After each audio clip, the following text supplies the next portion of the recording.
Alors c'était il y a 15 jours, une attaque très violente s'est déroulée sur la terrasse d'un bar de la place Guérin dans le quartier Saint-Martin de Brest. Des individus cagoulés s'en sont pris aux clients donc d'un café. Plusieurs personnes ont été blessées et une enquête ouverte par le parquet de Brest pour violence en réunion. Mais ce week-end, cette place Guérin était le théâtre d'une fête de quartier planifiée de longue date. L'occasion pour nos équipes de prendre le pouls après cette rixe. Florence Malézieux, Maxime Lahuppe.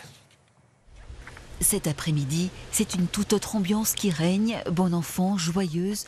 Avec cette deuxième édition festive, ça bouge place Guérin.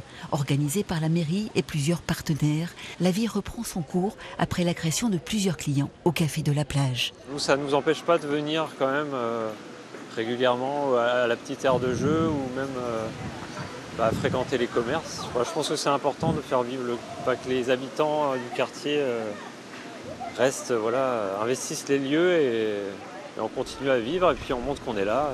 Ce déferlement de violence a d'autant plus choqué ses habitants que la place Guérin est connue pour être un espace bien vivant sur le plan culturel et associatif, où les petits commerces sont encore nombreux.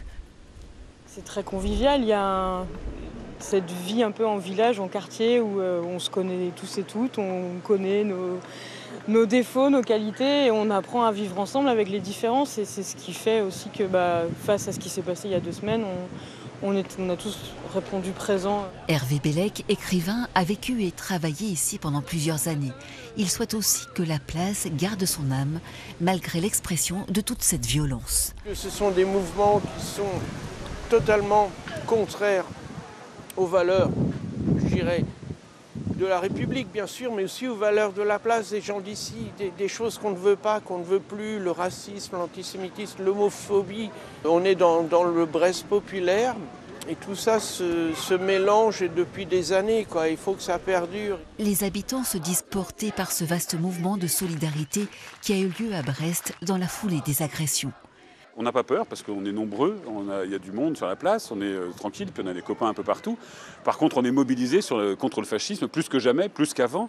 Et que ce qui s'est passé, c'est pour nous un symptôme visible, mais de choses qui se passaient déjà depuis pas mal de temps. Des habitants déterminés à résister pacifiquement. Un groupe de parole autour du soutien émotionnel suite à l'agression s'est déjà réuni.